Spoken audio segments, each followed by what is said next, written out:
चुनावी रैलियां शुरू हो चुकी हैं। छत्तीसगढ़, मध्य प्रदेश, राजस्थान। मोदी जी का चुनावी काफिला तीनों राज्यों में निकल चुका है, बल्कि कह सकते हैं दौरा करके आ चुका है और कुछ दिन बाद फिर से दौरे पे जाएंगे। तीनों जगह मोदी जी ने जम के भाषण दिया, अपने काम की जम के प्रशंसा की। लेकिन अगर हम बात करते हैं छत्तीसगढ़ की और राजस्थान की, वहां पर महिला सुरक्षा पर मोदी जी ने 3 से 4 मिनट का अच्छा खासा भाषण दिया। दोस्तों, अगर आप ये भाषण सुने तो इसमें मोदी जी दुख व्यक्त करते नजर आ रहे हैं। जब यहां से खबरें आती है, बहुत दुखी मन हो जाता है, बहुत तकलीफ से अनुभव करता हूं और मैं बहुत दुखी मन से कह रहा हूं, आज जब अपराध की बात आती है तो कौन सा राज्य टॉप पर आता है? कौन सा राज्य? ये हमारा राजस्थान। वो बताते नजर आ रहे हैं कि उनको बेहद तकलीफ है कि राजस्थान जैसे स्टेट में कांग्रेस सरकार महिला सुरक्षा पर फेल साबित हो रही है। वहां की सरकार को इन्होंने अन्याय की परंपरा वाली सरकार बताई।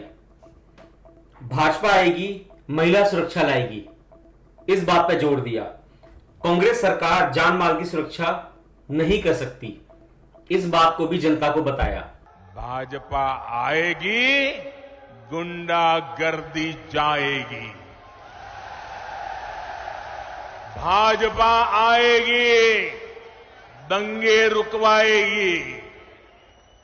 भाजपा आएगी, पत्थरबाजी रुकवाएगी। भाजपा आएगी, बेईमानी रुकवाएगी।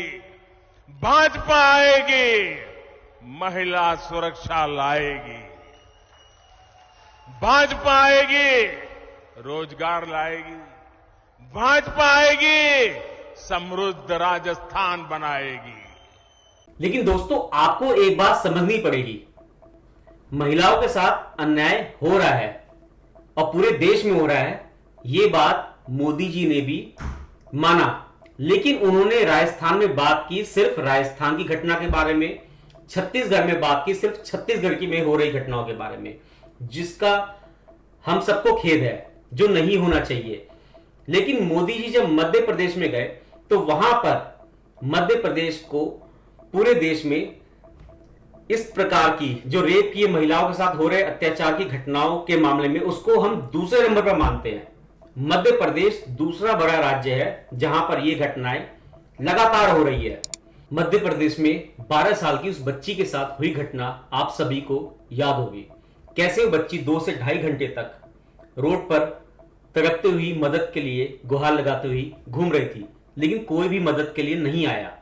दोस्तों, 2 से ढाई घंटा सिर्फ हम कहते हैं, लेकिन आप सोच के देखिए उस 2 से ढाई घंटे या उससे पहले के समय में उसके साथ हुई घटना के बारे में या उस पीड़ा के बारे में जो बच्ची झेल रही थी और जिससे शायद वो कभी भी ना उभर पाए। ऐसी ना जाने कितनी घटनाएं। उसके बाद फिर से एक रेप की घटना। वहां पर जब मध्य प्रदेश में मोदी जी भाषण दे रहे थे तो वहां पर मोदी जी ने इस टाइप की किसी भी घटना का जिक्र नहीं किया। उत्तर प्रदेश, हरियाणा, उत्तराखंड, मणिपुर एक ऐसा राज्य है जहां पर बीजेपी की सरकार है और मणिपुर से ऐसी घटनाएं, अभी कुछ ही दिनों पहले एक वीडियो वायरल हुई थी जिसमें एक भीड़ एक महिला को निर्वस्त्र हालत में निर्वस्त्र करके घुमा रही थी और उसके साथ भीड़ ने गलत काम किए। ऐसी न जाने कितनी घटनाएं मणिपुर में लगातार हो रही है। पूरा मणिपुर बर्बादी के कगार पर है, लेकिन मोदी जी ने उस पर एक छोटा सा बयान दिया है। आप देख सकते हैं बयान। इस खेद के अलावा मोदी जी ने मणिपुर मुद्दे पर कुछ नहीं बोला।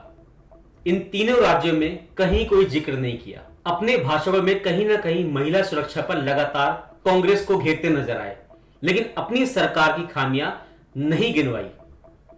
दोस्तों, इस पूरे मुद्दे पर हमने एक रिपोर्ट तैयार की है, आइए देखते हैं एक रिपोर्ट। एनसीआरबी की रिपोर्ट के मुताबिक देश में रोजाना 87 महिलाओं के साथ दुष्कर्म होता है। राजस्थान लड़कियों और महिलाओं के साथ हो रहे अपराध के मामले में सबसे आगे है। उसके बाद मध्य प्रदेश का नंबर है। 2021 में राजस्थान में 6,337 मामले सामने आए, मध्य प्रदेश में 2,947 मामले सामने आए, यूपी में 2,845 मामले सामने आए और महाराष्ट्र में 2,496 रेप के मामले दर्ज किए गए। बीते 5 साल में भारत में 1.5 लाख से ज्यादा बलात्कार के मामले आए हैं। मध्य प्रदेश, इस राज्य से हर रोज बलात्कार की खबरें सामने आती हैं। मध्य प्रदेश नाबालिग बच्चियों से रेप के मामले में देश में पहले नंबर पर आता है। एनसीआरबी के डेटा के मुताबिक 2021 में देश भर में बाल यौन शोषण के कुल 33,036 मामले सामने आए थे। इनमें से अकेले मध्य प्रदेश में ही 3,515 मामले थे। मतलब साफ है कि राज्य में हर तीसरे घंटे में एक बच्ची के साथ दुष्कर्म की वारदात हुई है। बाल यौन शोषण के मामले में वर्ष 2020 में भी मध्य प्रदेश टॉप पर था। हाल में 12 वर्षीय नाबालिग के साथ रेप का मामला सामने आया था, जिसमें बच्ची 2.5 घंटे तक मदद के लिए भटकती रही थी।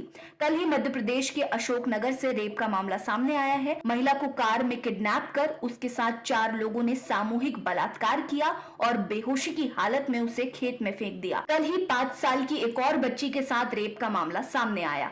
उत्तर प्रदेश, इस राज्य के कानून व्यवस्था की मिसाल दी जाती है। बाबा छाती ठोक ठोक कर अपने मुंह मियां मिट्ठू बनते हैं, लेकिन राज्य की कानून व्यवस्था बहुत अच्छी नहीं है। राज्य में रेप के मामले कम होने का नाम नहीं ले रहे। एनसीआरबी की रिपोर्ट के मुताबिक यूपी रेप के मामले में तीसरे स्थान पर है। हाथरस की घटना तो आपको याद होगी। 2020 में दलित लड़की की कथित हत्या का मामला सामने आया था। आधी रात को जल्दबाजी में हुए उसके दाह संस्कार ने भी कई सवाल उठाए थे। वहीं उज्जैन रेप कांड में भी भाजपा विधायक की संलिप्तता पाई गई थी, जिसमें पीड़िता और उसके पूरे परिवार को मौत के घाट उतार दिया गया। ये दोनों मामले काफी चर्चा में थे। ऐसा नहीं है कि अब रेप के मामले सामने नहीं आते, अभी भी यूपी के कई हिस्सों में स्थिति दयनीय बनी हुई है। हरियाणा, रेप के मामले में ये राज्य पूरे देश में 6ठे नंबर पर है। हरियाणा में पिछले 8 सालों में रेप के मामलों में 65% की वृद्धि हुई है। 2021 में राज्य में 1,716 बलात्कार की घटनाएं सामने आई थी। खट्टर सरकार ने राज्य की कानून व्यवस्था का अस्थि पंजर कर दिया है। हाल ही में पानीपत में गैंगरेप और लूट का मामला सामने आया था, जिसमें हथियारों के बल पर अपराधियों ने पूरे परिवार को बंधक बनाया और उनके साथ पूरी रात दरिंदगी की थी। वहीं हरियाणा के पलवल से भी मामला सामने आया था, जिसमें एक महिला पुलिस स्टेशन में शिकायत दर्ज करने गई थी, लेकिन खट्टर की पुलिस ने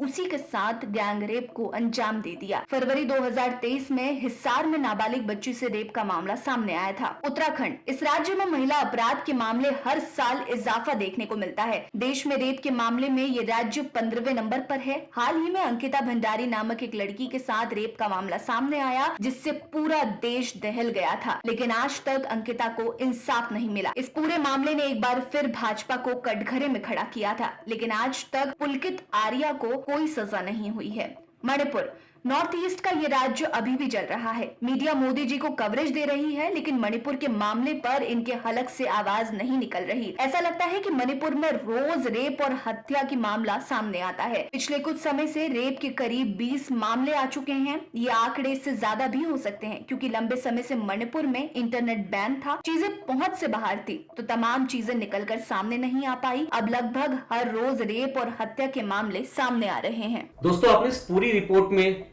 ध्यान से सुना होगा कि जहां पर जिन राज्यों में भाजपा की सरकार है, वहां महिलाओं का क्या हाल है। भाजपा द्वारा कहे जाने वाली लाइनें, अन्याय की परंपरा, भाजपा आएगी महिला सुरक्षा लाएगी, कांग्रेस सरकार जान माल की सुरक्षा नहीं कर सकती, ये दावे कितने सही हैं और कितने झूठे। मेरे परिवारजनों, जो कांग्रेस सरकार जान माल की सुरक्षा नहीं कर सकती, उसको हटाना बहुत जरूरी है। कोई भी तीज त्योहार राजस्थान में शांति से मना पाना संभव नहीं है। कब दंगे भड़क जाए, कब कर्फ्यू लग जाए, कोई नहीं जानता। भाजपा आएगी, दंगे रुकवाएगी। अब इन चीजों से आप खुद अंदाजा लगा सकते हैं कि आपके राज्य में महिला कितनी सुरक्षित है। अगर आपके राज्य में बीजेपी का शासन है तो कितनी सुरक्षित है, और कांग्रेस का है तो कितनी सुरक्षित है। हम आपके सामने फिर दोबारा से एक नई रिपोर्ट के साथ हाजिर होंगे। तब तक के लिए नमस्कार। आप देख रहे हैं नेट्रिक न्यूज, साहस सच कहने का।